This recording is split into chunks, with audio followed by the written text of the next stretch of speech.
What's up, guys? Welcome back to Let's Play Dragon Quest Heroes! Alright, welcome aboard the Stonecloud, as she calls it. So, this is going to be our airship for the game, and it's also going to be our central hub as we go throughout the rest of the game. So, all of our item shops are here, we can adjust our party setup here, lots of different things. So, I'm going to be going over all the different things you can do here in the Stonecloud one at a time, and then I'll hopefully be cutting out a lot of the other interactions that we do here, and just showing mainly the fights, and cutting out a lot of the equipment that we buy off screen here. So this lady over here sells orbs, which are new to Dragon Quest Heroes. They basically act as our equipment. They give us defense increases, but instead of equipping an entire set of armor, you know, gloves, helmet, chest piece, things like that, you just equip the orb and it gives you a general stat increase. Sorry, my voice is still performing wonderfully today. Still haven't quite recovered after the weather changing, or whatever it was that got me with this nasty cough after AWA. It could have been something in that awful hotel room. So I'm going to get a couple of orbs. I'm going to get some leather orbs, which are the best ones we can get right now, and equip them to the characters that need the most, as you just saw on screen. So as you can see, Lucius, Aurora, and Alena have got a orb now. We'll just leave it at that for now, because we want to spend our money sparingly.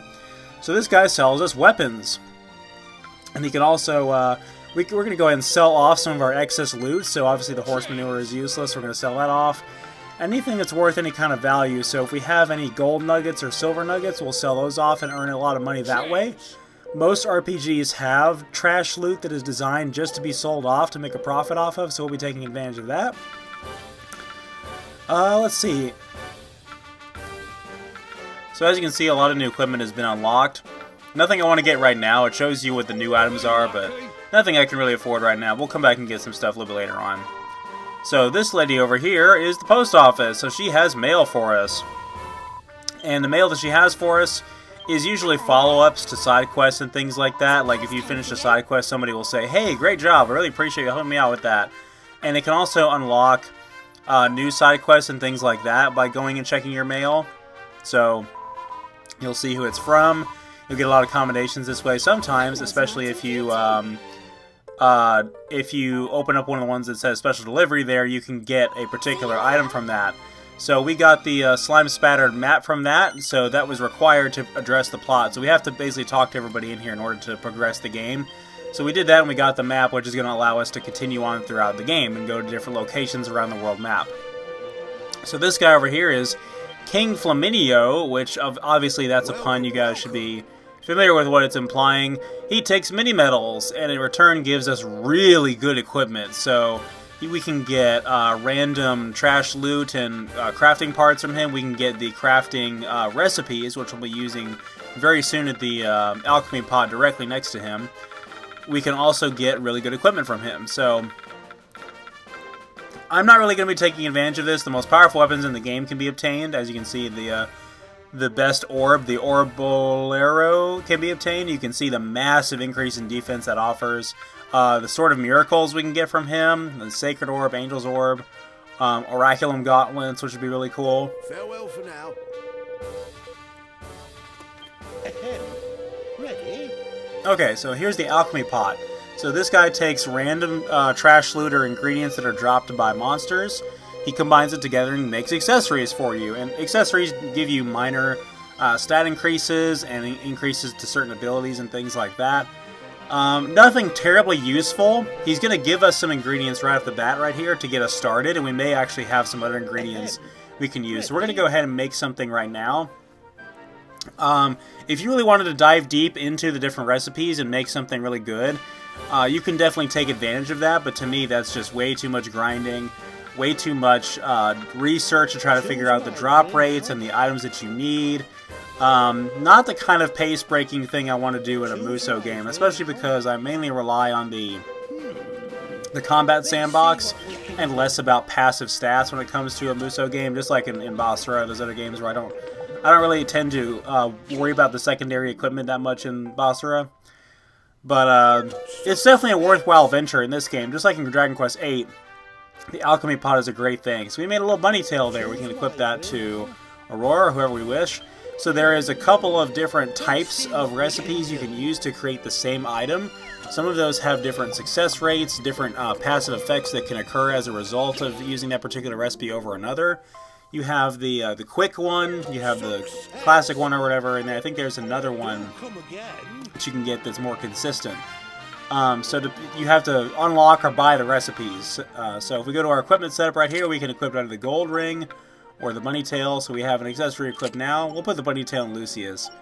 It doesn't actually show on his character model, unfortunately. That would be cool. So you may have noticed I passed up a couple of the stands there. Not everything in the Stonecloud is accessible right now, so we'll have to come back and look at those things later. So for now, we're going to head up to the saloon, of course we are, and say hello to Patty. Hello.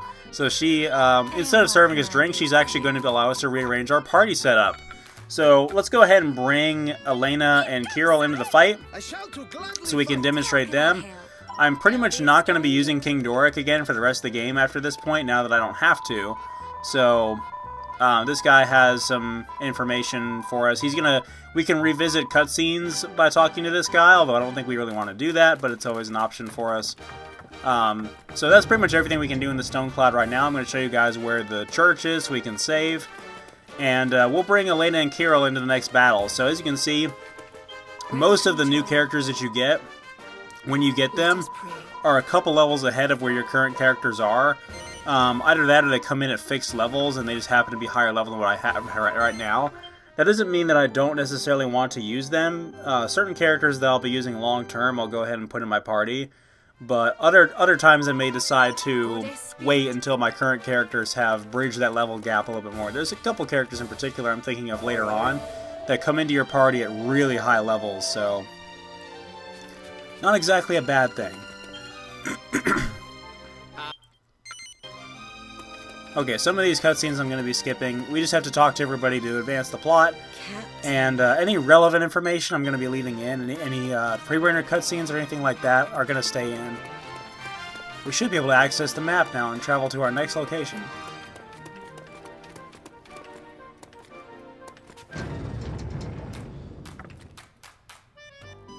Yep, I'm pretty sure that's everything we have to do. Okay, let's bring up the world map and see where we can go. Sorry again about my voice. I'm doing the best I can, but it's especially difficult when you teach for a living and all you do is talk.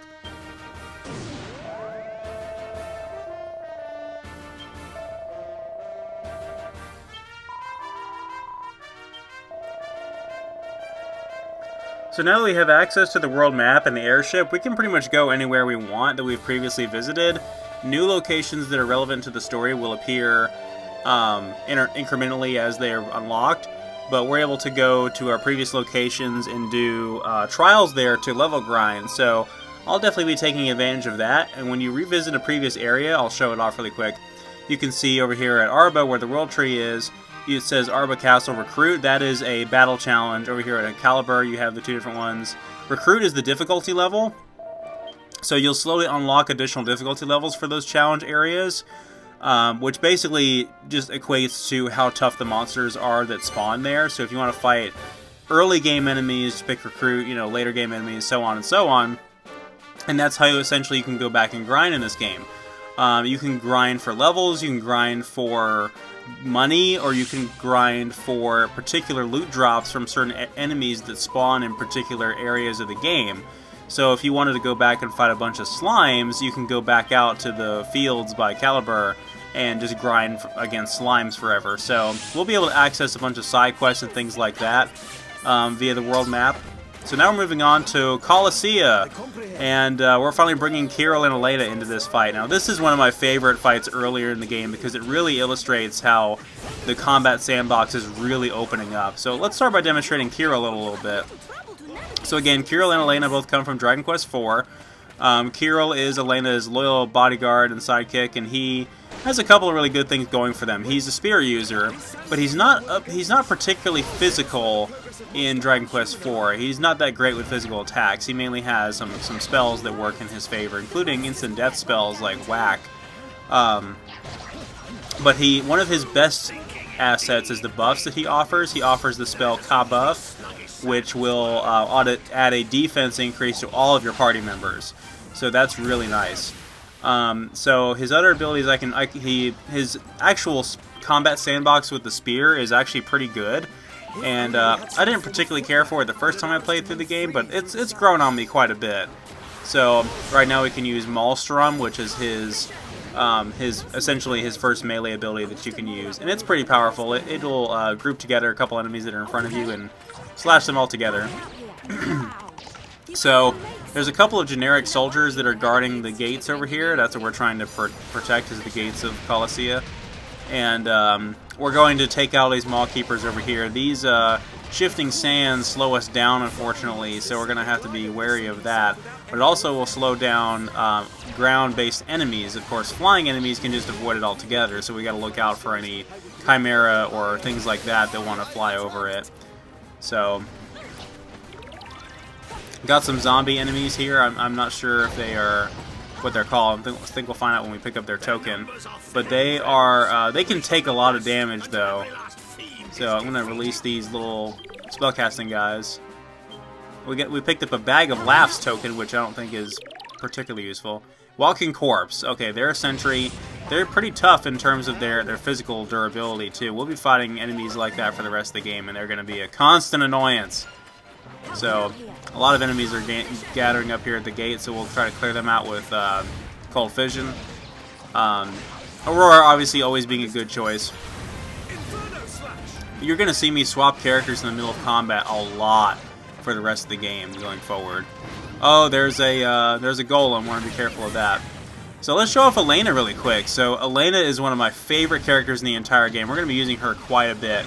So she attacks with her fists, and she's usually always unarmed, and she is the dedicated melee fighter in Dragon Quest IV. So she deals the highest physical attack damage of any party member you can get in Dragon Quest IV, and she never has any spells in Dragon Quest IV. She's strictly a melee fighter, no physical attack, or I'm sorry, no MP at all. In this game, obviously, she has abilities that require MP to cast, which is slightly different. The first one is Multi-Fists, which is a series of flurries of blows. She has a chance if she has a certain combo chain to divide to where she will create after images of herself that will attack as well. So if she divides and then uses Multi-Fist, it can create an obscene amount of damage on a single target. So that's pretty efficient. I don't like to use her against groups of enemies, but she is a boss destroyer, and I really like using her against single large enemies like this golem we're fighting right here. You can unlock an ability for her called Divide and Conquer, which will divide automatically. The only downside with that is it costs a lot of MP to cast. So hopefully we'll be seeing that. Maybe in the next video we'll unlock that for her once we've gotten some ability points to spend for her and everything.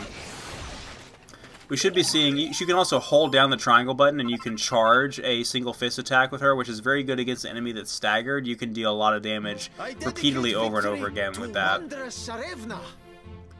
Alright, good job, Kiryl.